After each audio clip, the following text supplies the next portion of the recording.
تصريح خطير يهز العالم من رئيس تبون.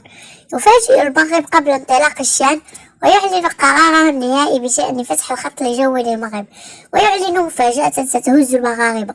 شاهد ماذا قال: تستعد الجزائر لفتح كأس إفريقيا للمحليين بعد ساعات من الآن، ولا يزال الجدل حول مشاركة المغرب في هذه البطولة، ولم يعلن المغرب حتى الآن عن مشاركته.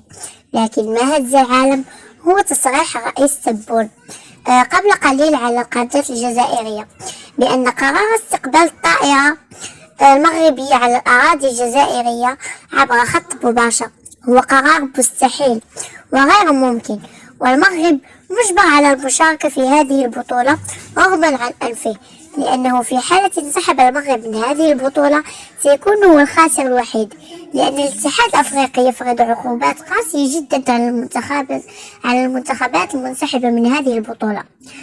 فهذه بطولة كبيرة جدا وليست لعب أطفال كل من يشاء ينسحب منها. وفي الأخير ترحب بالمغرب على أرضنا، لكن ليس بخط جوي مباشر، فلن نفتح الخط الجوي للمغرب مهما حصل. وقرار إغلاق المجال الجوي قرار سياسي بعيد كل البعد عن الرياضة. وأنتم هل توافقون بوتين فيما قال؟ شاركونا برأيكم في التعليقات.